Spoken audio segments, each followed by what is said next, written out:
algumas características que são próprias, que são inerentes dessa população brasileira, que é formada por essa diversidade, né?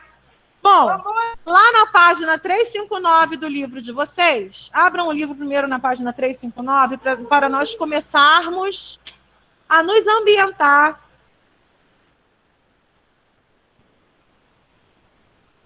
Qual página, prof? 359. 359. Achei. Professor? Olha só. Nesse capítulo aqui, a gente vai começar a falar um pouquinho sobre a distribuição da população brasileira. Vamos falar um pouquinho sobre o que é a densidade demográfica. No capítulo anterior, nós vimos alguns conceitos relacionados à população brasileira, como taxa de natalidade, taxa de mortalidade, a expectativa de vida, crescimento vegetativo, os conceitos de populoso e povoado. E agora a gente vai falar sobre algumas outras coisinhas. Hoje nós vamos aprender o conceito de densidade demográfica. Gente, a densidade demográfica de qualquer população, ela é elaborada através de uma relação entre o número de habitantes desse lugar e a área em que eles ocupam, tá certo? Aqui nós temos a densidade demográfica de alguns países, tá certo? De população em milhões. As maiores e as menores, né? Em relação à área em que ocupa. Tá bom? Aqui é só para a gente ver e exemplificar, tá certo? Nós temos aqui em relação à população absoluta, que é o número total, os 5 maiores, né, em relação ao número populacional, isso aí com os dados de 2006. Isso já está alterado, porque a população continua crescendo, né? E aqui embaixo, a relação, né, a densidade demográfica de alguns países. Então, nos países que são pequenos, dependendo, se a população for muito grande, né, essa densidade demográfica ela vai ter um número bem maior. Então, olha só, a gente pode dizer que a densidade demográfica vai ser uma relação, uma continha que vocês vão fazer. Total de habitantes da população dividido pela área que ela ocupa. Então, olha só, nesse ano, né, aqui, a população brasileira era de 190 milhões de habitantes. Hoje em dia está 209, né? Mas era de 190. Dividido pela área do nosso território, 8.547.000 quilômetros, dá uma densidade demográfica de 22,2 pessoas por quilômetro quadrado.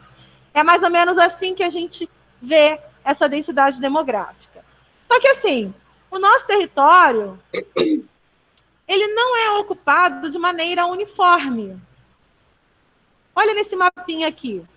A distribuição da população brasileira, ela se dá de maneira irregular. Por quê? Existem áreas do território brasileiro que são muito mais populosas do que outras. E a gente tem que levar em consideração diversos fatores. Por exemplo, os aspectos naturais podem ser levados em consideração? Sim, devem ser levados.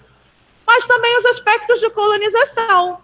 Os portugueses, quando eles chegaram aqui no Brasil, eles colonizaram, primeiramente, o interior brasileiro ou o litoral? Litoral. O litoral. O litoral. E a maior parte da população brasileira se concentra onde? Nas áreas litorâneas. Não é à toa que essas áreas litorâneas serão, assim, as mais desenvolvidas. Em disparado, a região sudeste é a região mais desenvolvida de todo o nosso território brasileiro e também com a maior densidade demográfica, tá certo?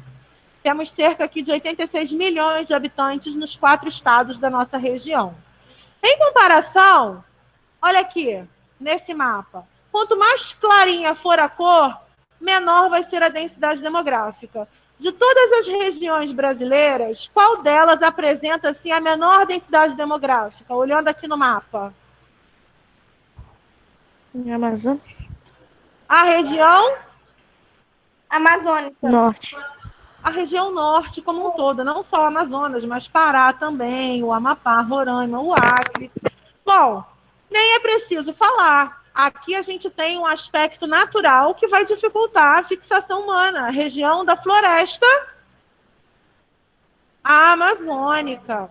Então, ela meio que dificulta o processo de urbanização aqui. Até porque, se acontecer o processo de urbanização na região norte, vai acontecer o desmatamento da nossa floresta. Então, se a gente quer preservar, a gente precisa também, né, não povoar como as outras regiões litorâneas. Olha só, essas cores mais escuras representam uma maior densidade de população, maior número populacional, tá?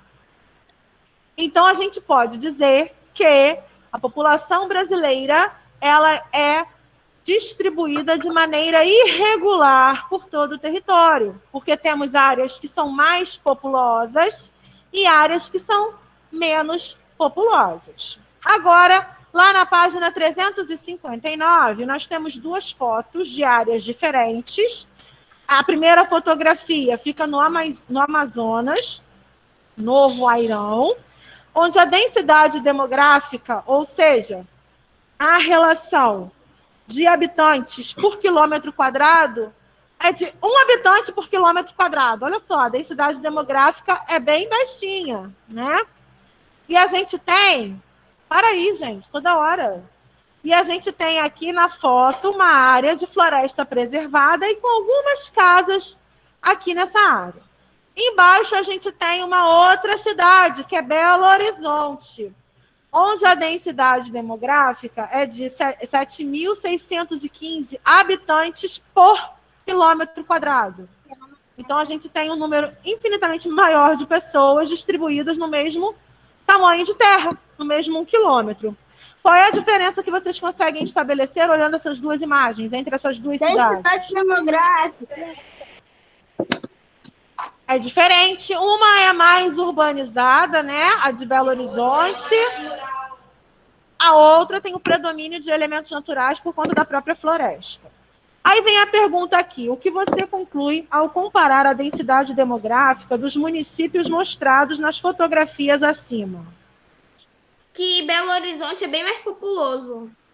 Belo Horizonte tem uma densidade demográfica bem maior. Exatamente.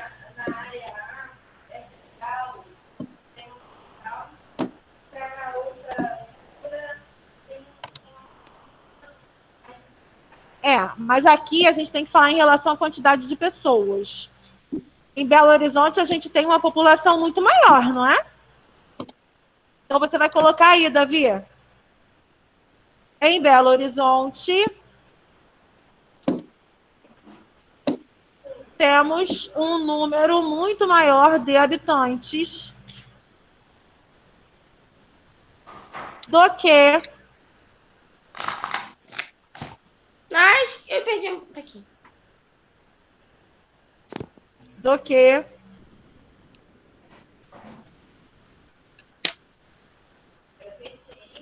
em Belo Horizonte temos um número muito maior de habitantes Densidade demográfica e habitantes. do que em Novo Airão. Tia, espera um pouquinho. Estou escrevendo. Em Belo Horizonte temos um número muito maior, mas a sua resposta estava certa, ô Mariana. Ah, tia, poxa. Ué? Eu ia montar uma resposta, só que aí você falou outra coisa, eu copiei a sua. Você falou, a sua resposta estava certinha, estava do seu jeito, estava certo. Eu falei isso aí. Você aqui não prestou atenção, hein?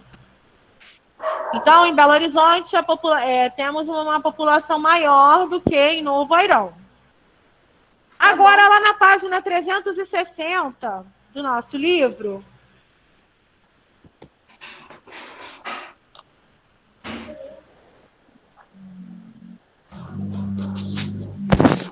nós temos aí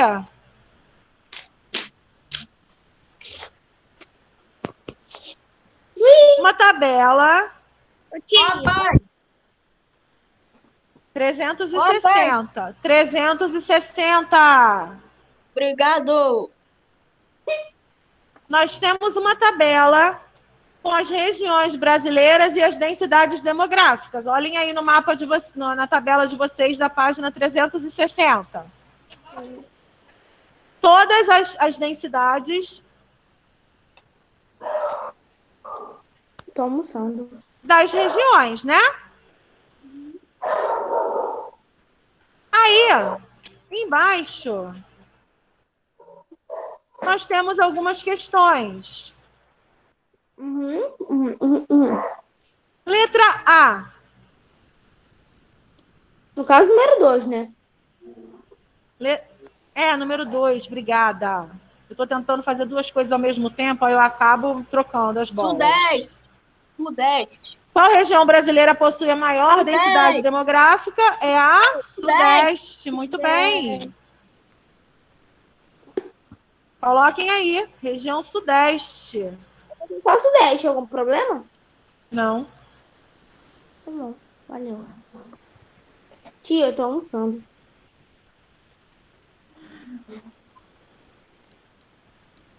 Deixa eu chegar aqui na página certinha. Aí eu vou colocar para vocês. Tia Fabiola, Oi. eu tô almoçando.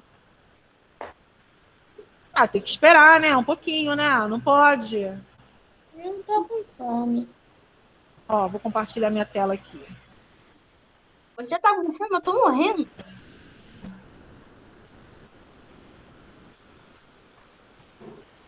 Então, a região que apresenta... Olha aí a galera que está sem o livro. A região que apresenta a maior densidade demográfica é a nossa Sudeste, com 94 habitantes por quilômetro quadrado. Número 3. Por que dizemos que o valor da densidade demográfica brasileira oculta a distribuição desigual da população?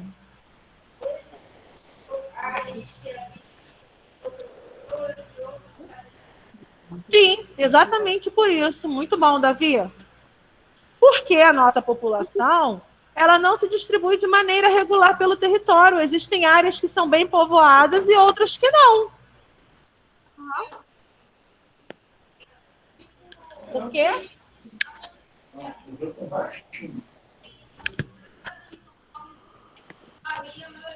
Está relacionado com o processo de colonização, que foi promovendo o desenvolvimento maior dessas cidades do que das outras também.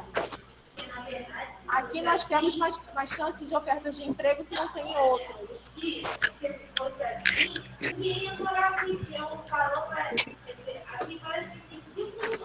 Um para cada um. Tem um para cada um, Davi. Então, olha só. Nessa questão número 3, vocês vão colocar assim, ó. Pelo fato... Deixa eu colocar aqui no chat para vocês. 3. Pelo fato da população não se distribuir de maneira regular.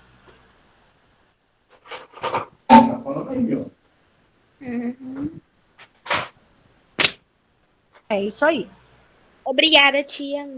Agora, lá na página 361, observe o mapa da página 358 e ligue as informações a seguir.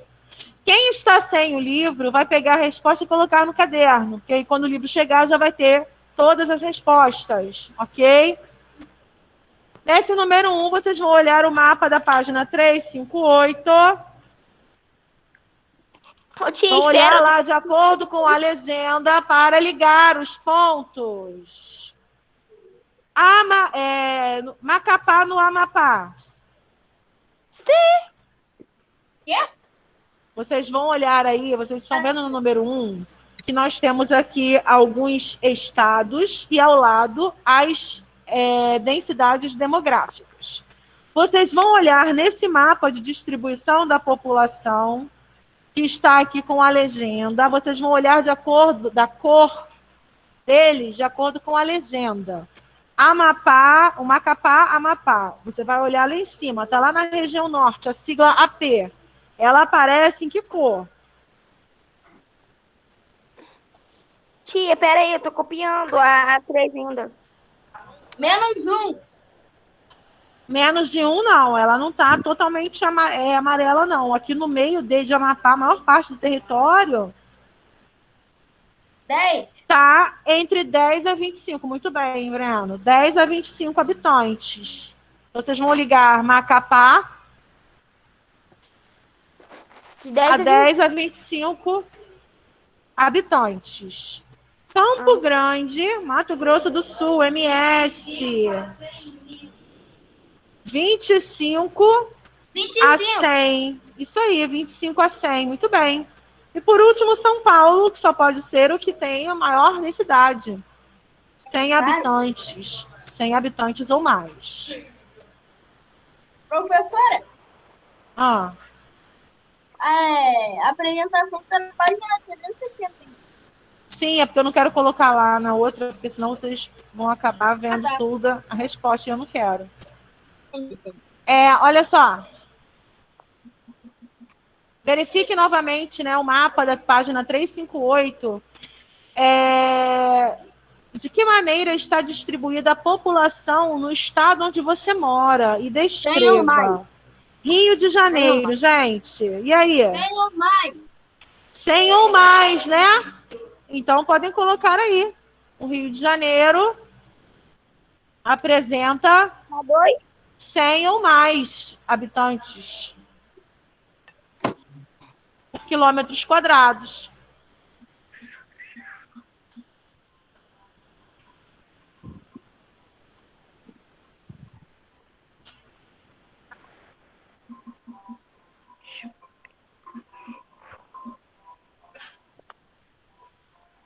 Alguma dúvida? Ô, tia, na 2 é qual a mesma resposta?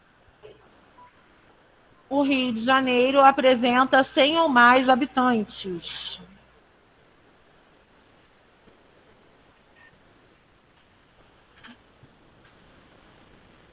Já que nós estamos na página 361, vocês vão marcar aí, ó, número 3 e a página 362 para casa. Anotem logo aí para não esquecer. Para continuarmos aqui. 27. Alguém bota a resposta no chat aqui, rapidinho? 100 ou mais.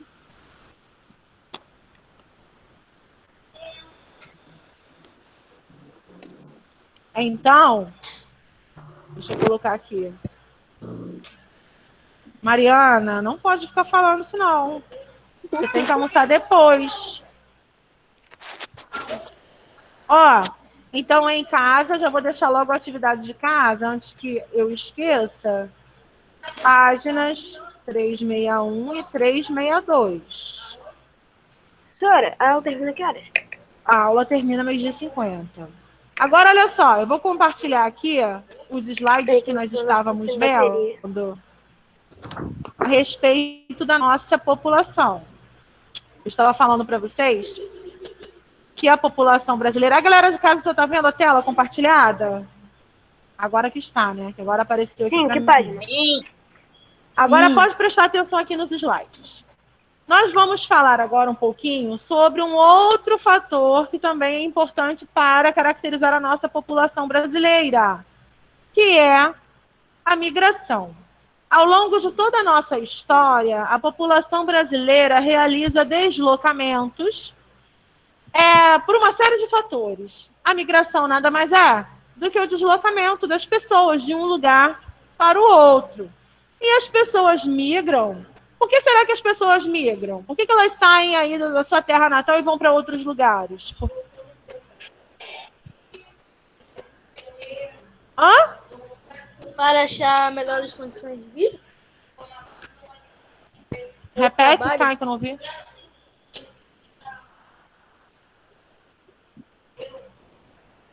Ah, tá. Fala aí, pessoal de casa, que eu não ouvi. Para ter mais condições de vida e achar um trabalho?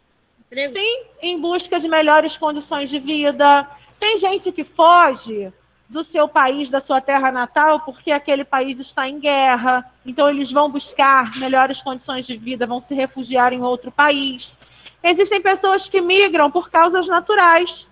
Às vezes, na região onde a pessoa mora, é muito seca, não tem água, e aí ela vai migrar para outro lugar em busca de melhores condições de vida, ou aconteceu algum desastre natural, como as áreas atingidas por terremotos, atividades vulcânicas, eles precisam abandonar a sua casa e ir para outro lugar. Então, ao longo da nossa história aqui no Brasil, nós vamos registrar intensos fluxos migratórios das pessoas sempre em busca de melhores condições de vida. Essa migração pode ser espontânea, quando elas estão indo apenas migrar porque querem uma condição de vida melhor, mas podem ser forçadas também, como eu falei para vocês, fugindo aí de algum desastre natural, fugindo de guerras. Então, a pessoa está sendo forçada a deixar a sua terra. Tá? Então, nós vamos ter áreas de repulsão e áreas de atração. As áreas de repulsão de uma população serão aquelas áreas onde as pessoas vão deixar a sua casa, vão sair daquele lugar. Então, vai se tornar uma área de repulsão. A área de atração populacional vai ser a área em que a população vai se sentir atraída a migrar para aquele lugar, tá certo? E as migrações, elas podem ser de vários tipos. Aqui, ó, nós temos esse primeiro conceito, migrações internas. As migrações internas, elas ocorrem dentro do próprio país, de um estado para o outro, em busca de melhores condições de vida. E aí, os brasileiros realizam isso até hoje, né? A região que mais atrai aí os brasileiros é a região sudeste, porque é a região mais desenvolvida economicamente falando, é a mais industrializada. As pessoas chegam aqui em busca de trabalho. Mas nós vamos registrar também aqui no Brasil o que nós chamamos de migrações externas, quando o brasileiro ele sai e vai para outro país. Por exemplo, na década de 80 no Brasil, a nossa economia estava passando por uma grave crise, um período de recessão econômica, com o aumento da inflação, com o aumento do desemprego. Aí, muitos brasileiros começaram a buscar uma vida melhor em outros países. Tiveram aí Estados Unidos e Japão, assim como principais áreas atrativas. E aí nós tivemos esse fluxo intenso de migração externa. Mas nós temos também um conceito que é importante a gente relembrar quando a gente fala de migração externa, que é esse aqui, ó. Os migrantes, as pessoas que realizam a migração, elas podem se dividir em dois grupos, em emigrantes com E imigrantes com I. Qual é a diferença entre esses dois tipos de imigrantes? Imigrante é quando Muda no estado, mesmo seu país. E imigrante é para outro país. Quando vai para outro país. Então, o emigrante é aquela pessoa que sai do seu país, que vai para outro. Ele está saindo de um país para ir para outro. Quando ele sai do seu país, ele é um emigrante com E. Imigrante é a pessoa que chega no país. Então, ou seja, quando ele sai, ele é um imigrante, quando ele vem. Exatamente, Davi. Os europeus que vieram para o nosso território brasileiro lá no século XVI e depois no século XVIII, quando eles saíram do seu país de origem, eles se tornaram emigrantes. Quando chegaram aqui no Brasil, eles se tornaram imigrantes. Imigrante. Deu para entender a diferença entre esses dois conceitos?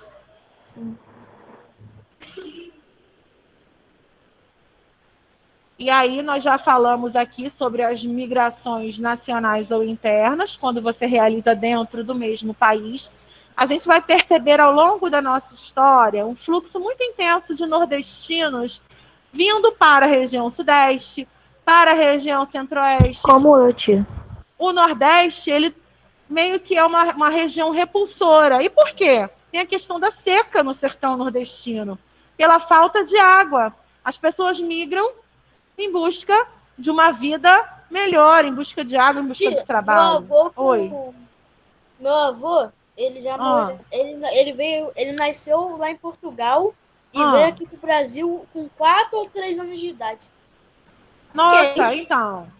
Ele foi emigrante lá em Portugal e aqui no Brasil ele se tornou um imigrante com I, né?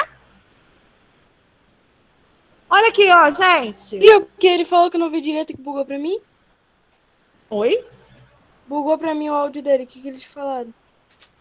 Ele falou que o avô dele veio de Portugal para o Brasil com 3 ou 4 anos de idade. Foi isso que ele respondeu. Olha só. Aqui nós temos, com o passar, né, dos anos, o fluxo migratório. Olha só essa setinha, gente. A setinha está mais grossa, ou seja, teve um maior número de migração da região Nordeste, né? Olha aqui, indo em direção ao Sudeste, indo em direção ao Centro-Oeste e também para a região Norte. Vamos ver também alguns fluxos migratórios da região Sul para a região Norte. Isso aí. Né? Na década de 70 a 90, o fluxo já está meio assim mais complexo, né? Houve uma redução do número de pessoas saindo do Nordeste, ainda indo para o Sudeste. Tivemos fluxos indo para o Norte, mas aumentou um pouco, e bem consideravelmente, o fluxo de pessoas saindo do Sul e indo para o Centro-Oeste e para a região Norte. Na década de 90, os fluxos eles estão mais intensos, né? Continua ainda um fluxo maior dos nordestinos para a região Sudeste. Então, nós vemos aqui, com o passar dos anos, uma intensa migração intrarregional dentro das regiões do Brasil. Aqui só algumas fotos de migrações externas, imagens antigas que vão datar aí da Primeira Guerra Mundial, as pessoas fugindo dos países que estavam em conflitos e indo para outros lugares onde não estava acontecendo, né? As pessoas migram também de países pobres para países ricos em busca de melhores condições de vida, uma vida digna, fugindo da fome, fugindo da seca. E elas vão, geralmente, olha só, para os países que são conhecidos como ricos, ou países desenvolvidos, em busca de trabalho, né? Agora, falamos aqui um pouco de migração. Oi. Desculpa ter saído, minha internet tinha caído. Nós estamos falando aqui sobre processo de migração interna e migração externa. Existem também outros tipos de migração, que são migrações que são realizadas num curto espaço de tempo. Nós temos o que nós chamamos de migração pendular. Migração pendular é um tipo de migração temporária que é realizada diariamente. Por acaso alguém aqui tem o pai ou a mãe ou um responsável que trabalha em Niterói ou no Rio de Janeiro? Eu.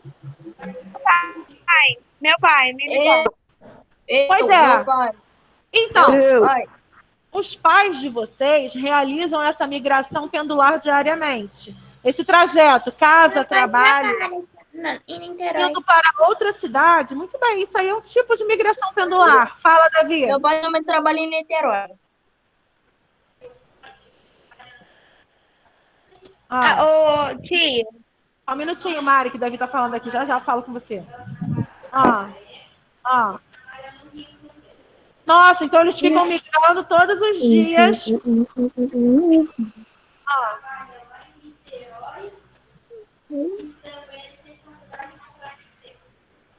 Nossa, para a Vermelha. Para a Vermelha no Rio. Agora fala, Mari. Todos os dias eles realizam migração pendular. Fala, Mari. Ô, tia. Meu pai, ele trabalha. Meu pai é militar segundo sargento. Ele trabalha na base daqui de Niterói, que fica na Mas ponta de ele- Niterói. Então, mas ele realiza a migração pendular, porque ele está saindo de uma cidade para outra diariamente, e isso configura esse tipo de migração. Existem aí também migrações sazonais, ou seja, que a pessoa vai sair do seu local para viajar, ou para trabalhar na área, no campo, através ali da colheita. Tudo isso aí é um outro tipo também de processo de migração que existe, então,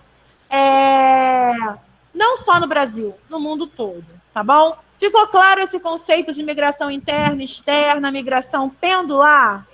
Ficou. Vamos abrir o livro agora na página 367, todos juntinhos. Página 367.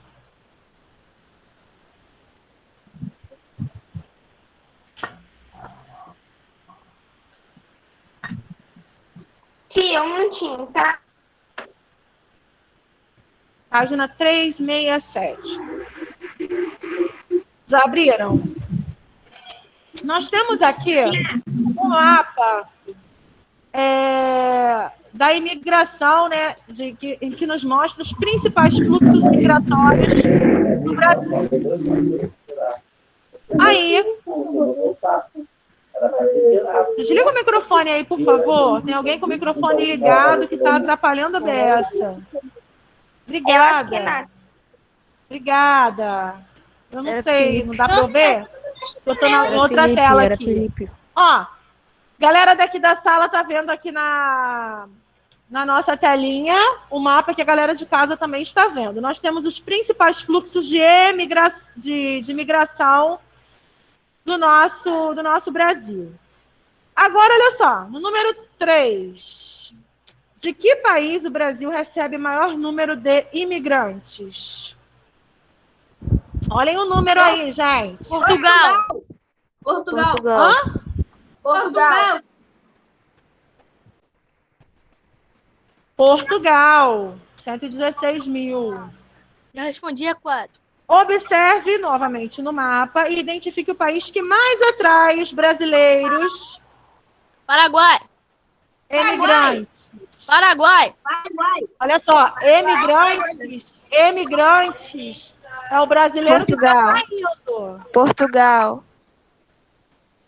Olha bem, Portugal. É Paraguai. Portugal é 116 mil. Paraguai é 362 mil, tio.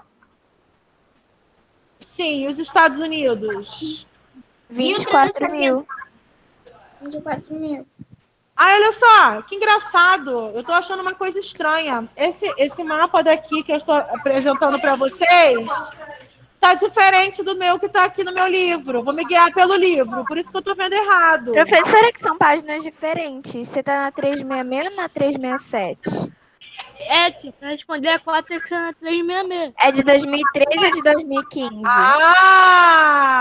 Juliana acertou o pulo do gato. Eu estava no mapa da página anterior, por isso que eu estou vendo um negócio estranho. Por isso que eu não estava entendendo. Olha só, então qual é? Portugal. Pera, em Portugal. Olha só, a setinha do Brasil, não, é Portugal vindo para cá. Agora eu quero do Brasil para outro lugar, porque o emigrante é quem está saindo, o brasileiro emigrante é quem está saindo. Ó. Estados Unidos. É Brasil para os Estados Unidos. Davi, é isso mesmo, é Estados Unidos. 1.370.000. Então, o número 4 é Estados Unidos. Ok?